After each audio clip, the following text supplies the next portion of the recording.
Hey everybody, this video is going to go over the PowerPoint on exemplification in the week 5 module. So one type of essay, when we talked about rhetorical patterns, one rhetorical pattern that you can use to write a paragraph or an essay is what we call exemplification. It's basically providing examples to support a point. Right? So in our daily conversations, we often provide examples, some sort of detail or particulars or specific instances to explain statements that we make. So for instance, if I was to say Walmart was crowded today, I would then follow that up with some examples, like there were at least 4 carts waiting at each of the checkout counters and it took me 45 minutes to get through the line. Those are my examples I'm using to support the point I made, the statement I made. Or the corduroy shirt I bought is poorly made. The examples I give to support that are when I washed it, the colors began to fade, one button cracked and another fell off completely, a shoulder seam opened, and the sleeves shrank almost 2 inches, right? We do this all the time in conversation in all facets of our daily lives. We make a statement, we provide examples to help support or explain that statement. So the reason we give those examples, though, is so whoever we're talking to, so they can see for themselves, they can understand the statement that we made, right? So if you say Walmart was crowded today, or the corduroy shirt I bought is poorly made, you're providing the examples so that the person you're talking to will see that the shirt was poorly made, or yeah, Walmart was super crowded, huh? So we do this all the time. This is not alien to us. This is not foreign to us. This should be very familiar. We're just giving it technical terms, exemplification. So in paragraphs, we want examples to help our audience fully understand our topic sentence, our point. We want lively, specific examples because they add interest to the paragraph. They make the reader want to keep reading. It's the most common method of paragraph development. You know, we can get into all other types of supporting sentences. We can get into facts and illustrations and examples, and or we're talking about examples, and other types of logic that we can use to support our topic sentence. But this is so basic. An exemplification paragraph just makes the topic sentence and examples to support it, like your own personal examples, basically.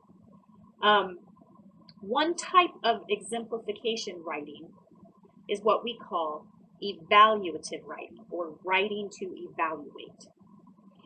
In the case of evaluative writing, you're still using examples to support your topic sentence, but that topic sentence is a judgment about your topic. You're evaluating it and then making a recommendation to your reader. So for instance, you could evaluate a restaurant, evaluate a movie, evaluate a cell phone or a laptop or a school or a car, or any and all sorts of things could be evaluated. You are making a judgment about it and then giving your readers some sort of recommendation. You will be providing examples. That's the exemplification part. The examples are used to support your judgment and your recommendation. Okay? So the purpose of an evaluation paragraph is to demonstrate the overall quality, or maybe the lack of quality, of a particular product, business, place, service, or program. Whatever, so many things you could evaluate. The whole purpose is to convince the reader that the subject you've chosen is either valuable or not valuable, high quality or low quality, enjoyable or not enjoyable, good or bad. So this is not foreign to us either. We make recommendations all the time. We go to a good restaurant, we tell our friends about it. We go see a great movie, we tell our friends about it. We buy something on Amazon, we might leave a review about it.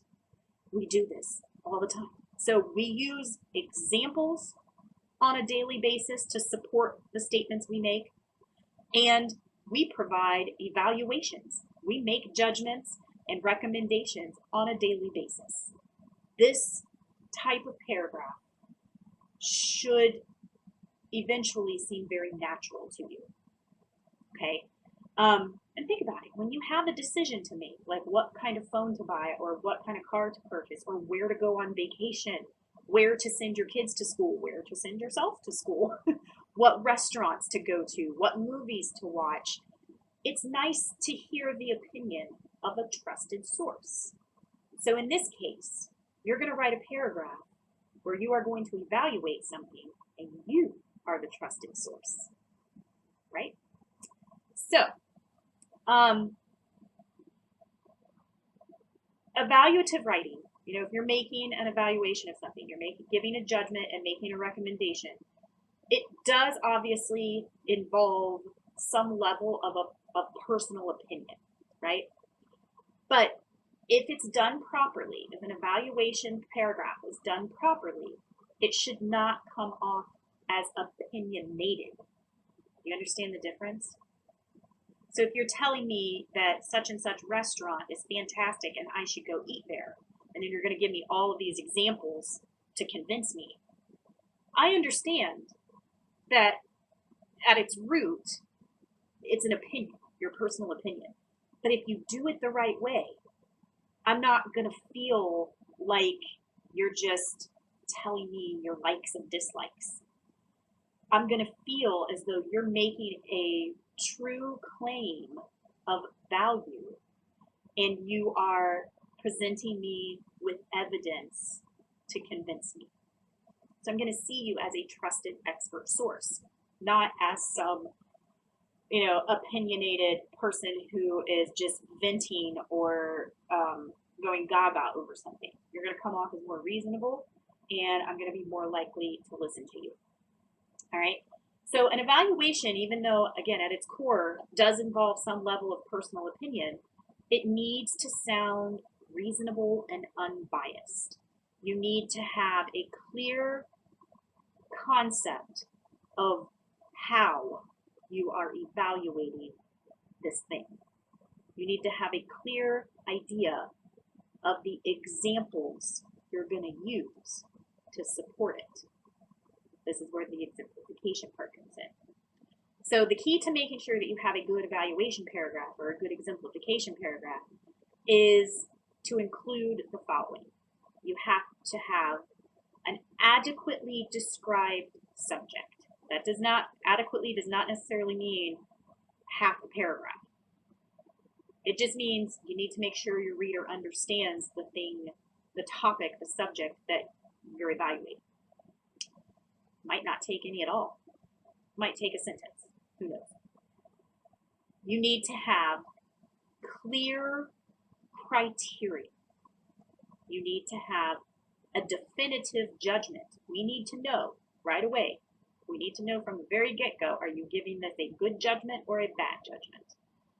There needs to be a proper amount of convincing, supporting evidence. In this case, you'll be using examples.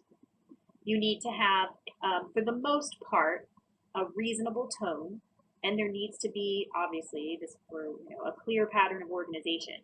But you'll see that the organization in this type of paragraph relates directly to the criteria you're going to use to evaluate your topic. So let's take a look at those things a little more in depth. So the first thing you need to do is make sure that you have a clear subject in mind. You're not just evaluating movies in general. You're not just evaluating restaurants in general. You need to make sure that you are evaluating a very specific subject.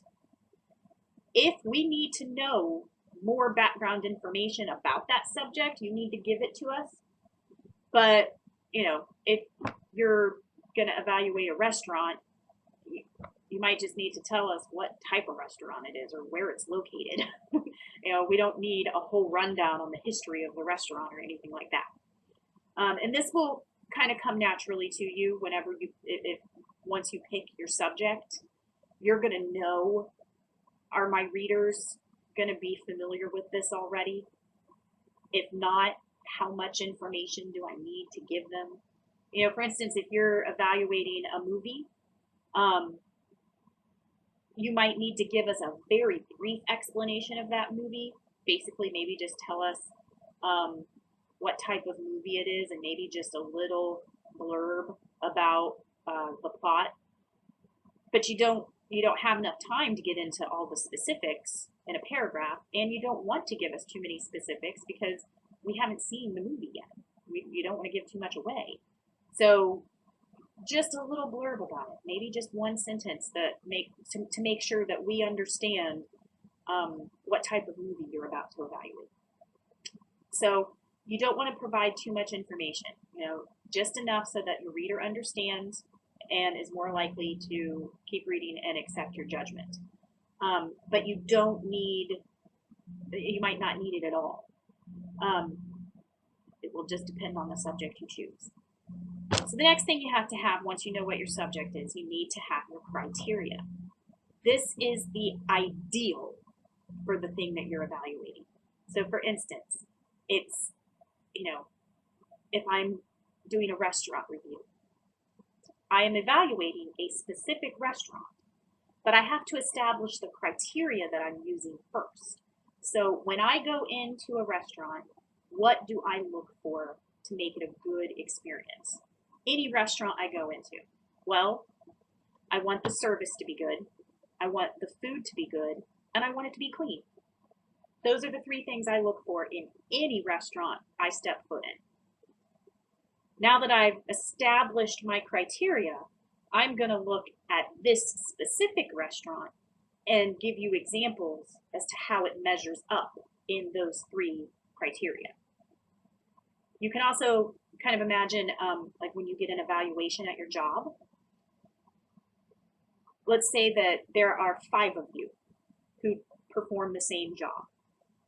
And your boss, it comes time, your yearly review, your yearly evaluation. You all 5 perform the same job. So all 5 of you are expected to perform the same in certain areas, right? When you go in for your evaluation, what the boss is looking for to let you know if you're doing a great job or what you still need to work on, it's the same exact list that he's using for the other 4 people who do the same job you do. That's what we mean by criteria. So whatever it is that you are choosing to evaluate, what criteria do you use to judge that type of thing? So the criteria is something that applies generally to this subject, to this type of subject. Your judgment, your evaluation, and your examples will be specific to one type of thing in that subject. So you've got your criteria, your general criteria for what it takes to have a good dining experience in a restaurant. And these criteria you use to judge every restaurant you go into, the same criteria.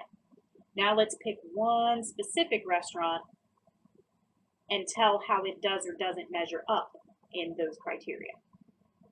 Very important to this type of paragraph. You have to have clearly defined criteria. Once you have that, you need to make sure that we know your judgment right away. Don't save it till the end of the paragraph. Don't make us guess. Don't pick something that you're on the fence about, right? Pick something and let us know right away that whatever it is, you are totally on board with it or totally not. And it's okay to choose a subject that you're going to give a bad evaluation to. That's fine. You want to pick something where the judgment is good for sure or bad for sure, and let us know that in the topic sentence. That's got to be there from the get-go, right? The judgment will work in conjunction with your criteria to form your topic sentence. So going back to the restaurant, example, my topic sentence for an exemplification paragraph about this restaurant would include the name of the restaurant, my judgment, and my criteria. So let's just say Longhorn Steakhouse is a fantastic place to eat. So that's my specific subject, Longhorn Steakhouse. My judgment, fantastic place to eat. And now my criteria. Because they have excellent service, delicious food, and it's always clean. Right? Specific subject, Longhorn. Judgment, fantastic place to eat. Criteria, good service, delicious food, always clean. That's my topic sentence. Don't veer from that. That's what you want. Make it easy on yourself. Use that as your template. Whatever your topic ends up being, whatever your judgment ends up being, you just fill in the blanks, right? Okay. After your topic sentence, you're going to want those supporting sentences. This is where the examples come into play. So, for instance, going back to my example with Longhorn, the first criteria I listed was they have great service. So my first set of supporting sentences are going to provide examples of how the service is good. And those examples are going to be based on my personal experience at that restaurant, right? So I'm going to talk about how the hostess greeted us. I'm going to talk about how prompt the server was, how friendly she was, how the manager came around to check on everybody, how we never had to wait for refills, all that sort of thing. Those are my examples to support my claim that Longhorn has good service. And then my next set of supporting sentences in the paragraph are going to deal with the second criteria I listed, the food. So in addition to the great service, Longhorn also has delicious food. And I'm going to give specific examples of some of the menu items based off my personal experience. This is a good chance to use some descriptive language too, because food is so full of description. You can talk about how it smells, how it sounds, how it tastes, how it feels, right? Give us that. Give us specific examples, even if you're not going to do a restaurant. And then my last set of supporting sentences are going to deal with my third criteria, how Longhorn is always clean. And again, based off my personal experience, I'm going to provide specific examples of how the restaurant is clean. Maybe I'm going to talk about the parking lot and the lobby, the floor in the dining room, the bathrooms, right? And then I'm going to give that point sentence at the end, my concluding sentence that kind of wraps it all up. And in this case, I'm giving you an evaluation of this restaurant and I'm giving it a rave review. What am I going to end my paragraph with? I'm going to recommend that you go there too, right? So whatever your subject is, you're going to recommend at the end that we go there, that we buy it, that we do this thing, whatever the case may be. So this type of paragraph really does follow a very specific pattern that you can literally just kind of fill in with your specifics. You want to make sure that you have the right kind of tone for this paragraph. You want that expert tone. Yes, we understand this is your opinion. It is solely based off your personal experience with your subject, but you want to sound like an expert and you want to sound reasonable. Don't gush over the subject and don't rant about the subject if you're giving it a bad review. That involves too much emotion and takes away from how reasonable you want to sound. It's okay to include a little bit of gush or a little bit of sarcasm every once in a while, but for the most part, you want to stay level and unbiased, right? The organization, I kind of was referring to this as I was going through my example with the restaurant. You have to have your topic sentence to begin with, right?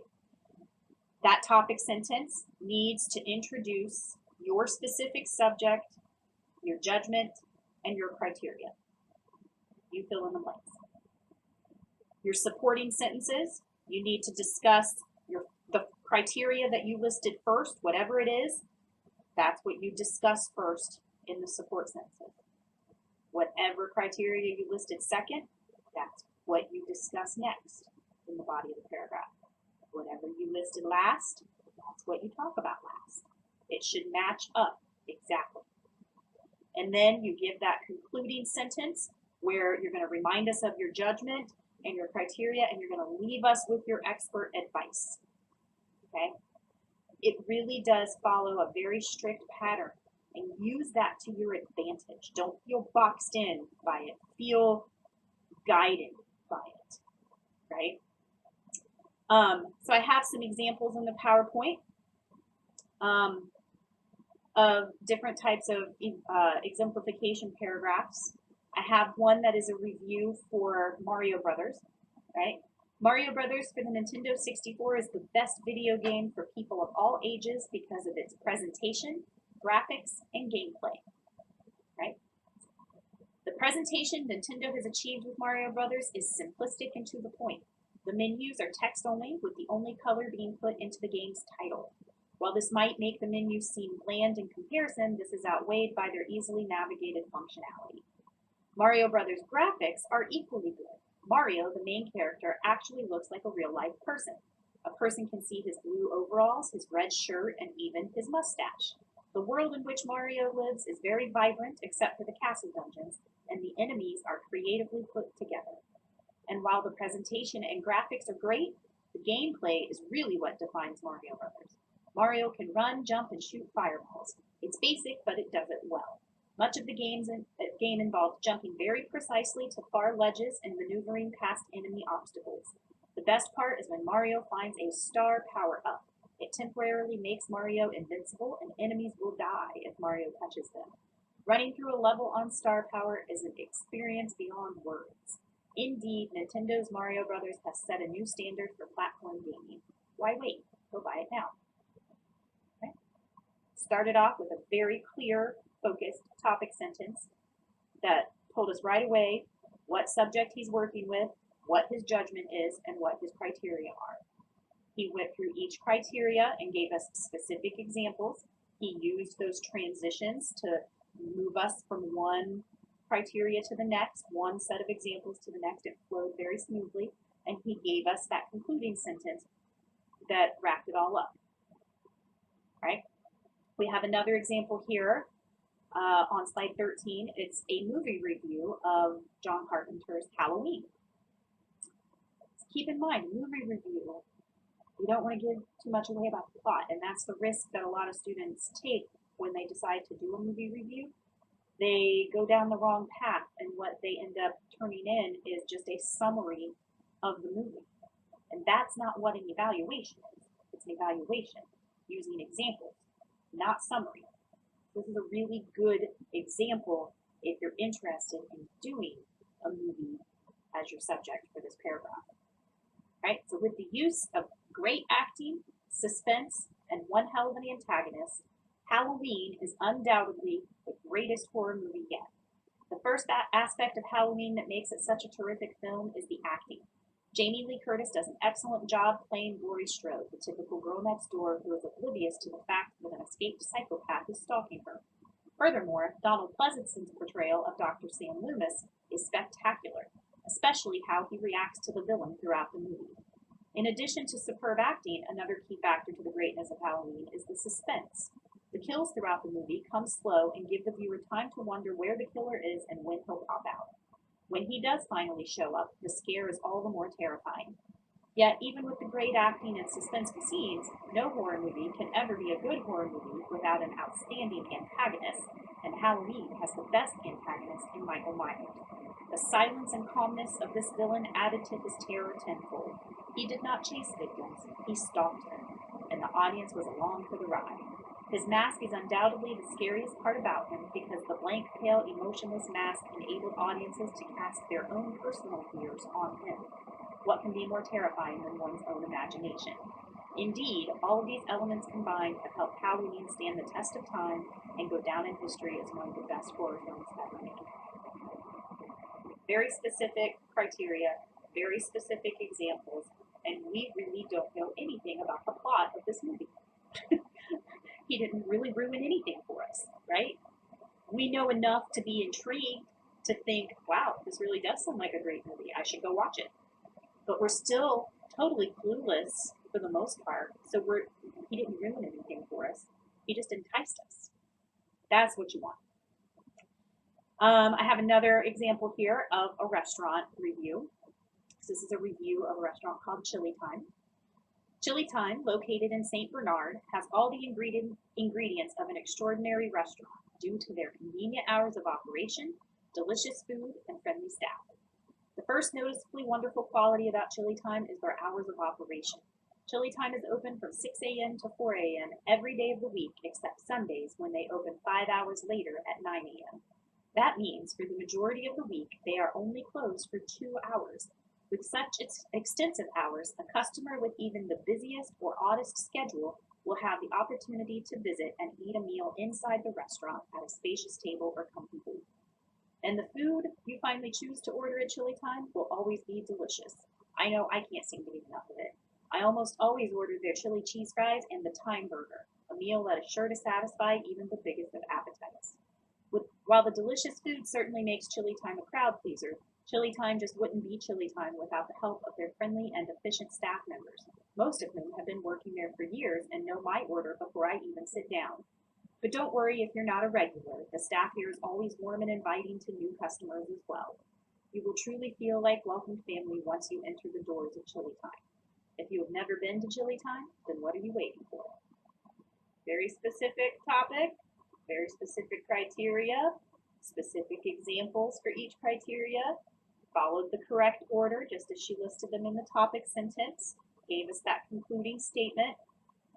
These 3 paragraphs are all great examples of what you will need to do in your paragraph. You don't have to choose a video game as your subject, you don't have to choose a movie, and you don't have to choose a restaurant. But they still provide the basic formula, the basic pattern for a good exemplification paragraph. So you want to narrow the topic. You want to compose a topic sentence that includes your subject, your judgment, and your criteria. Use your pre-writing techniques to come up with like 6 to 8 examples that support your topic sentence. But then select the best 3, maybe 4. It is just a paragraph. And then make a plan, outline your paragraph, your topic sentence. What's your first criteria? What examples are you going to use? What's your second criteria? What examples are you going to use? What's your third criteria? What examples are you going to use? Write the draft of the paragraph and then revise it. But the big issues, make sure your topic sentence really is focused. Make sure your judgment is clear. Make sure your criteria are clearly defined and listed in that topic sentence. Look at each set of supporting sentences. Did you go in the correct order? Did you provide specific examples for each criteria? Did you use transitions to get from one criteria to the next? Does it flow? Look again at those sample paragraphs to see how they guided us from one section to the next. Do you have that concluding sentence at the end? If you have all that, then you can move on to the last step, which is proofreading for the small sentence level errors. This should be, hopefully, a paragraph that comes a little easier to you. We make judgments all day. We make recommendations so often in our everyday lives. And we use examples to support our statements all the time in everyday life. You're just now going to take all that stuff we do on a regular basis and apply it to something a little more formal that has a little more organization to it, right? If you have any questions about an exemplification paragraph or an evaluation paragraph, feel free to let me know. Otherwise, you're free to move on to the next item in the module.